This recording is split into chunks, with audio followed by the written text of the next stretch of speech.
Hello, students. Attention, everybody. Welcome to the channel. Today, we are going to talk about the nephron. As we discussed in the last video, nephron is the functional unit of the kidney. I told you in the last video that the nephron is the kidney of the kidney, which means that there is no kidney without nephron. All right? There is no kidney without nephron. Kidney cannot function without the nephron. And that is why I said that the nephron is the kidney of the kidney. Okay? The nephron I told you in the last video is the unit that plays the key functional role of the kidney. And here we have it here. The nephron is the functional unit of the kidney. The nephron is the functional unit of the kidney, which means that the nephron plays the key functional role of the kidney. The basic functions of the kidney are the functions of the nephron, and that is why I said that the nephron is the kidney of the kidney, and the kidney cannot function without the nephron. All right? Meaning that the nephron plays the functional unit, the functional role of the kidney. Here we have the diagram of the nephron. All right? So here on the board, the nephron is the functional unit of the kidney. Each urinary tubule begins in the cortex as a cup-like structure called the Bowman's capsule. All right? Each urinary tubule begins in the cortex as a cup-like structure called the Bowman's capsule. Remember in the last video, I gave you the typical diagram of the kidney. Here we have the kidney.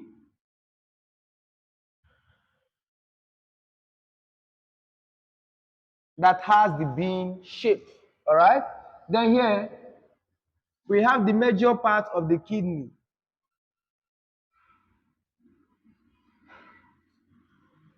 We have the pyramid here. We have the cortex. Here we have the medulla.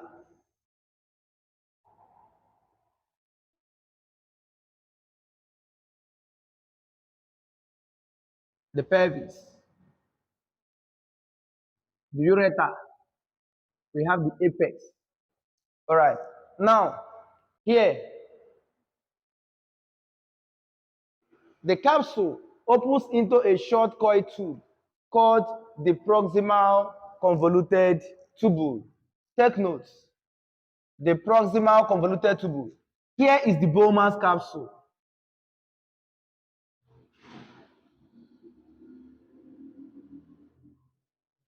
Inside the Bowman's capsule, we have glomerulus. Okay? Then here is the proximal convoluted tubule. Proximal convoluted tubule.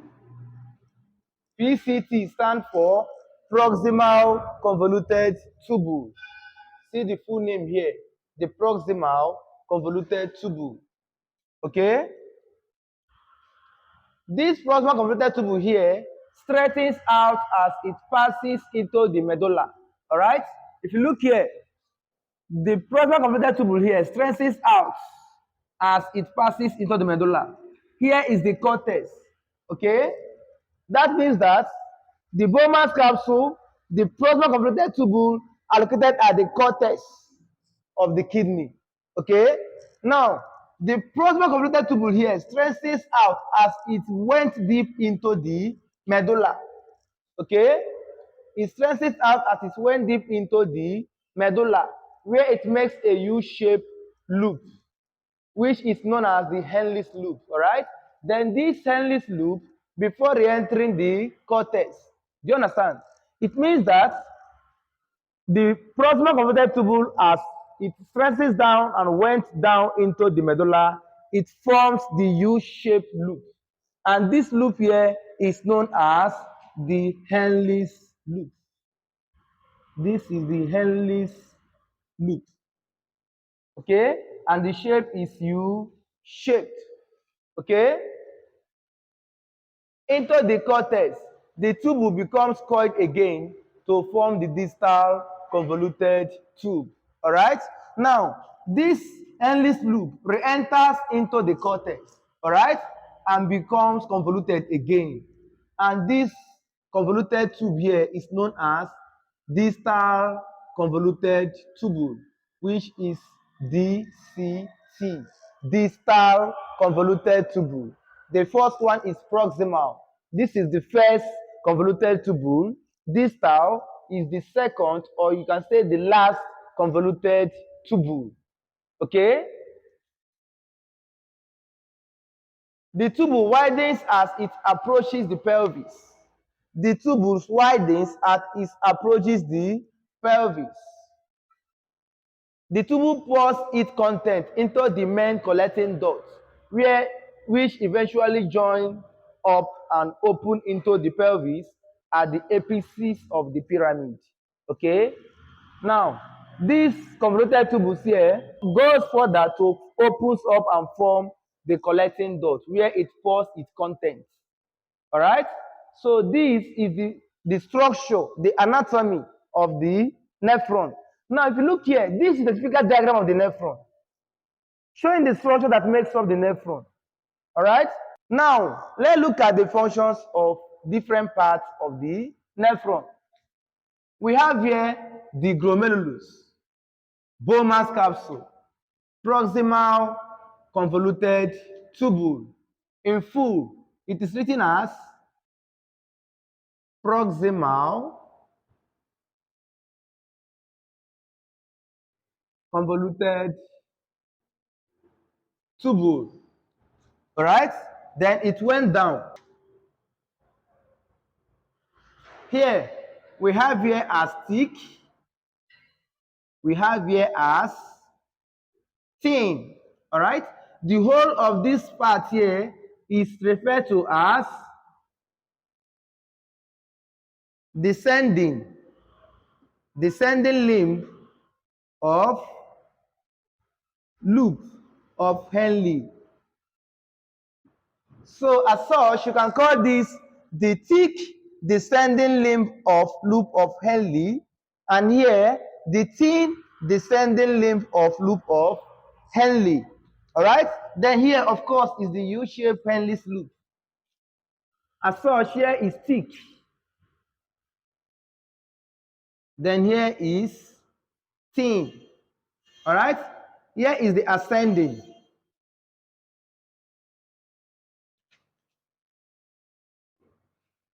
Here is ascending limb of loop of Henle. Okay? Here is ascending limb of loop of Henle. We have here as thick ascending limb of loop of Henle, and here is thin ascending limb of loop of Henle. All right? Then here we have the distal convoluted tubule. In full, it is known as distal convoluted tubule, then which opens up and forms here the collecting dots. All right? Now we also have the collecting dot here at the cortex and deep down in the medulla. All right. Now let's look at this nephron function. All right? Whenever we are talking about the functions of the nephron, we are basically talking about the functions of the kidney, because the nephron plays the key functional roles of the kidney. All right? And the functions of the kidney is generally tagged as urine formation. All right? This is tagged as urine formation. Now, let's look at the process involved during urine formation.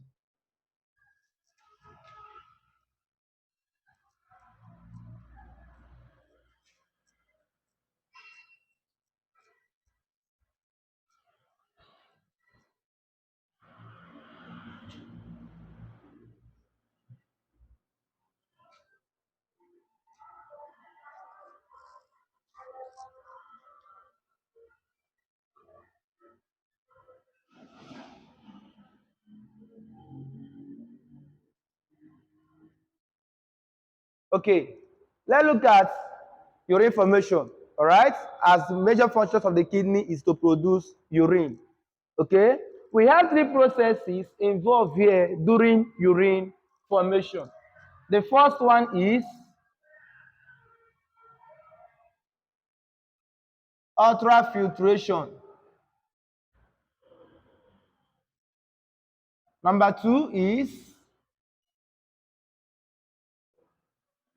selective reabsorption.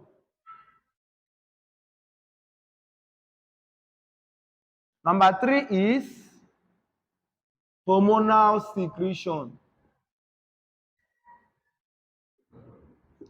This on the board is the three processes that are involved during urine formation. The first is ultrafiltration. All right? Now look here. Here is the blood vessel. This here is the blood vessel. We have the arterioles. We have here the arterioles. This is afferent arterioles. Here we have the efferent arterioles. This is a portal system. Then we have the capillary. This capillary is referred to as glomerular capillary. Now, in the Bowman's capsule, deep inside the Bowman capsule, we have the glomerulus. And this glomerulus here is responsible for ultrafiltration. All right? Ultrafiltration occurs in the glomerulus, which is located inside the Bowman capsule. All right? During the process, only tiny particles, or you can say tiny substances of a very small size are allowed to get filtered here. All right? During the ultrafiltration, it is only the very tiny particles get filtered here in the Bowman's capsule. All right? These tiny substances here include amino acid, which is the smallest unit of protein. Protein is not filtered during the ultrafiltration because of the presence of this cell known as podocytes. All right? And also because of the size of protein. Protein is large in size, so it does not get filtered here during ultrafiltration. All right? Likewise, the red blood cells, white blood cells, they don't get filtered during the ultrafiltration because of their size. Then we have glucose. Glucose also get filtered because of their size. Then we have glycerol. Some glycerol get filtered. We have hormones that get filtered. All right? And other useful substances.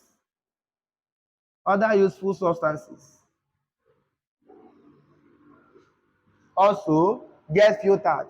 Then we have water.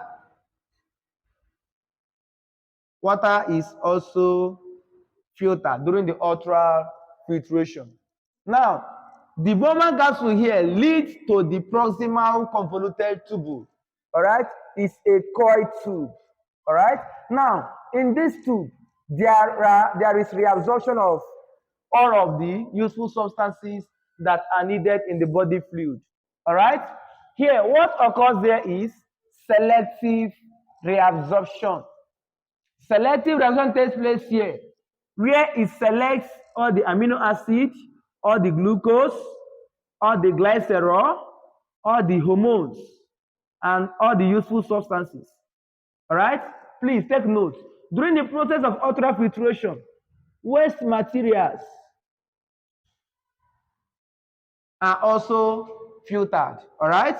Then ions, which is described here as electrolytes, are also filtered. All right? Now, during this process here, during the selective reabsorption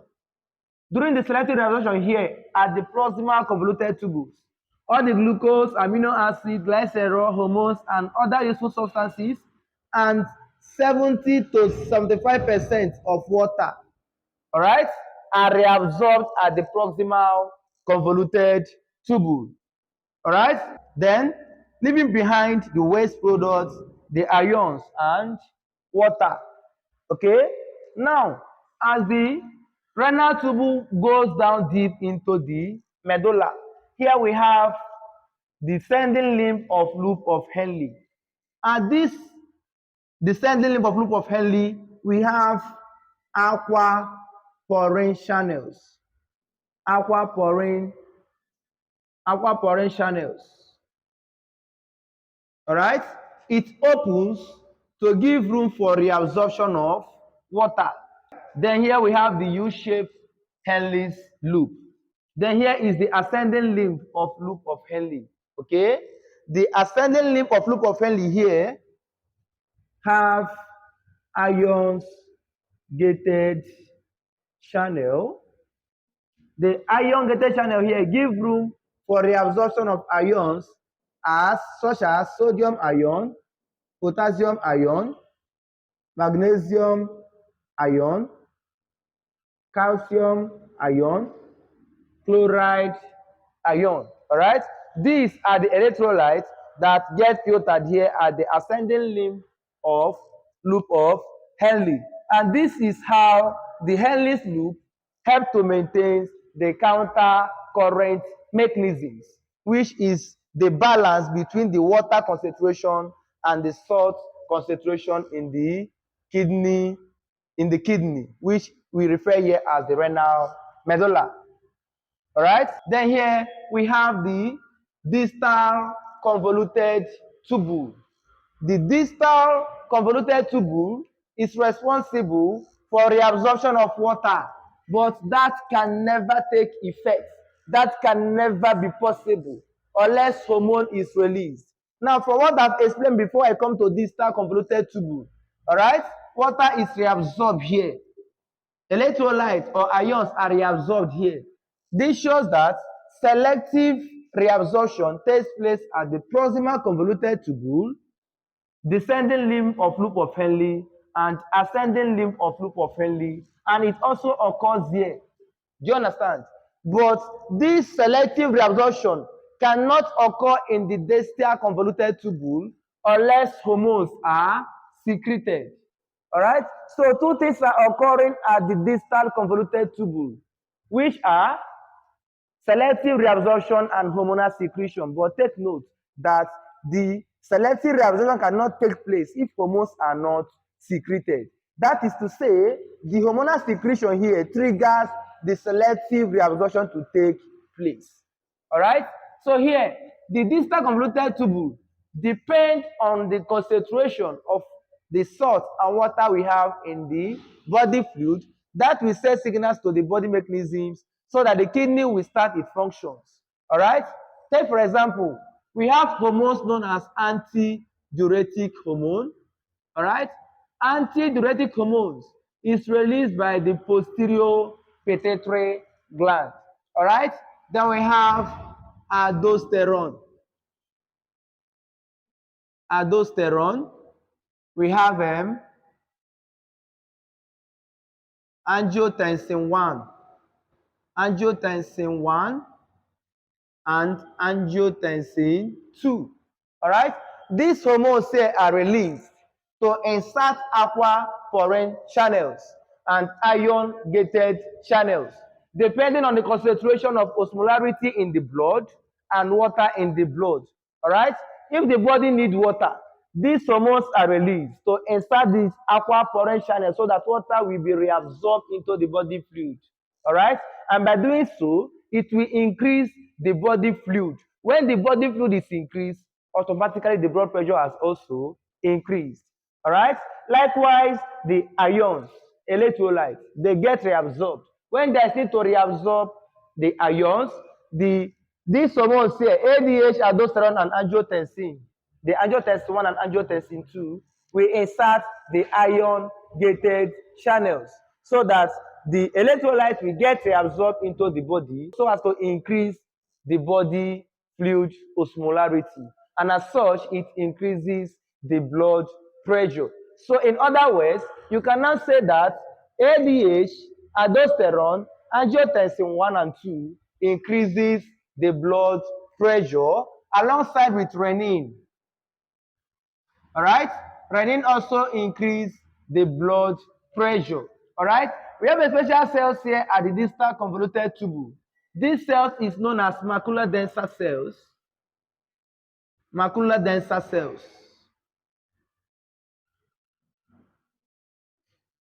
This is salt sensitive cells.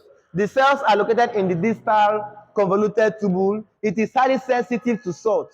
It senses for the concentration of sodium and chloride ion in the renal tubule. So as such, it helps to send signals to the distal convoluted tubules to insert the aquaporin channels or maybe the ion gated channels so as it will regulate the concentration of urine and the body fluid.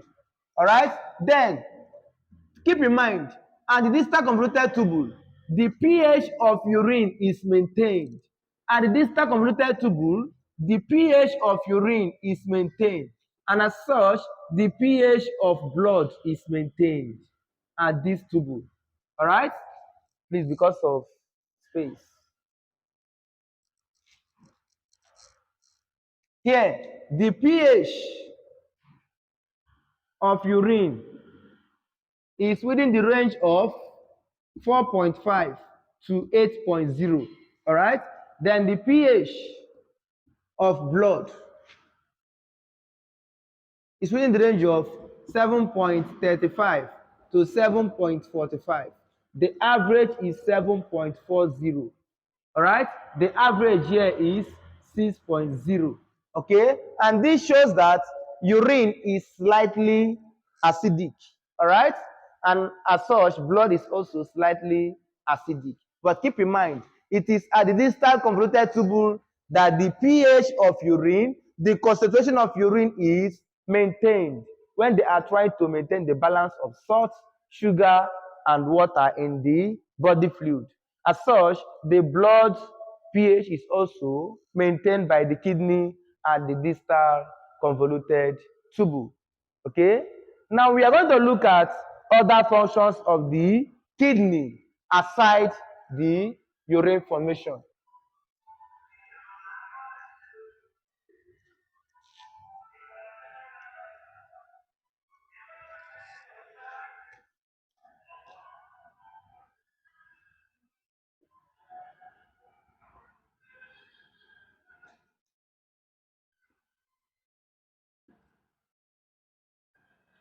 Number one is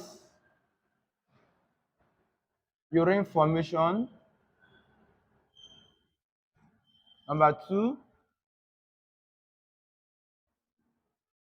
osmoregulation.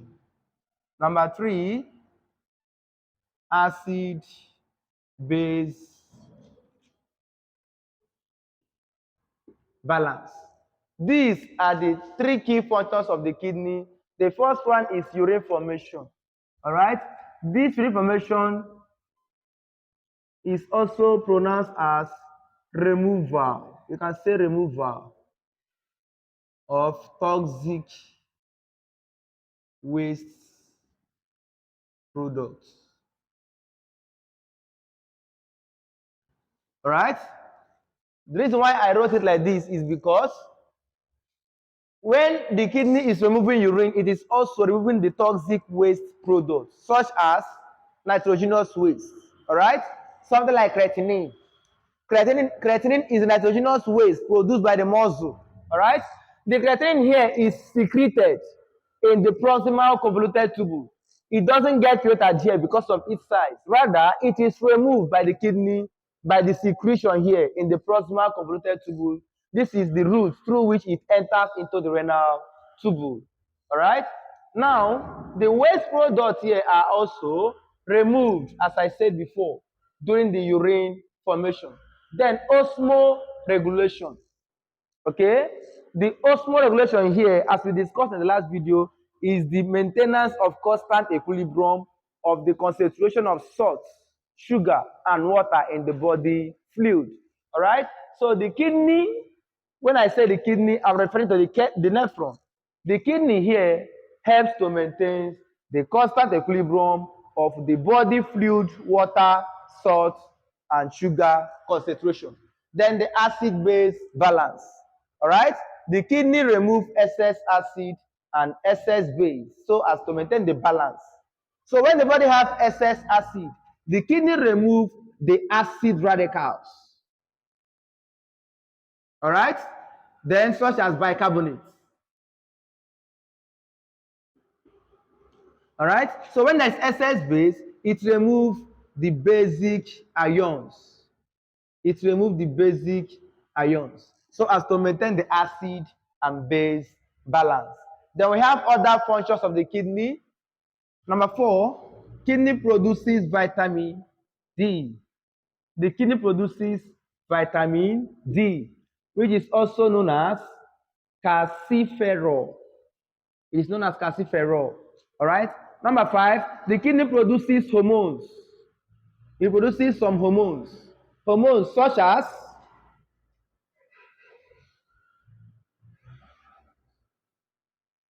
erythropoietin,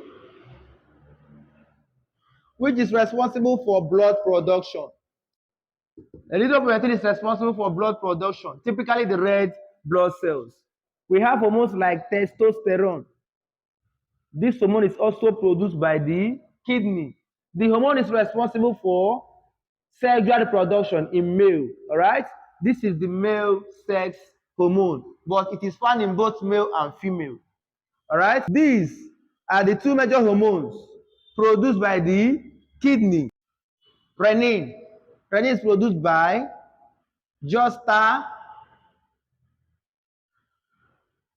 glomerular cells or apparatus. Juxta glomerular cells or apparatus of the kidney. All right. So these here are the functions of the kidney. All right. Please, this is where we are going to stop today.